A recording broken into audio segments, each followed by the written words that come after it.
Hello electricians, இந்த வீடியோவில் நம்ம எதை பற்றி பார்க்க போகிறோம் அப்படின்னு கேட்டிங்கன்னா, single light controlled by single சுவிட்ச்.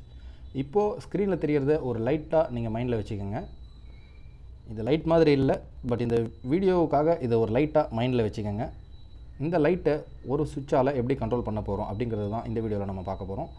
இது ஒரு ஒன் வே சுவிட்சு. இதில் பார்த்தீங்கன்னா கீழே இருக்கிறது இன், மேலே இருக்கிறது அவுட்.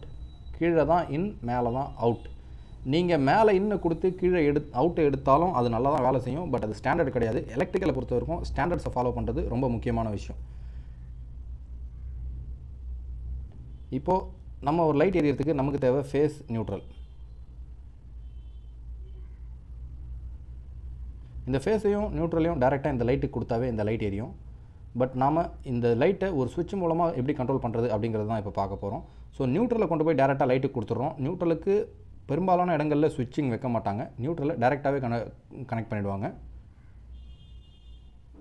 இந்த ஃபேஸை கொண்டு போய் சுவிட்சுக்கு கீழே கொடுக்குறோம், அதாவது சுவிட்சோட இன்னில் கொடுக்குறோம். சுவிட்சோட அவுட்டை கொண்டு போய் லைட்டில் கனெக்ட் பண்ணுறோம். ஸோ தட் நீங்கள் இந்த சுவிட்சை க்ளோஸ் பண்ணிங்கன்னா லைட் எரியும், சுவிட்சை ஓப்பன் பண்ணிங்கன்னா லைட் ஆஃப் ஆகிடும். க்ளோஸ் பண்ணிங்கன்னா லைட் எரியும், ஓப்பன் பண்ணிங்கன்னா லைட் ஆஃப் ஆகும். இதுதான் one light controlled by one சுவிட்ச். இந்த single light control by single சுவிட்சில் உங்களுக்கு எதாவது புரியாமல் இருந்ததுன்னா நீங்கள் கமெண்ட்ஸில் கேட்கலாம். அடுத்தது எதை பற்றின சர்க்யூட்ஸ் உங்களுக்கு வேணுமோ அதையும் நீங்கள் கமெண்ட்டில் கேட்கலாம். தேங்க்யூ.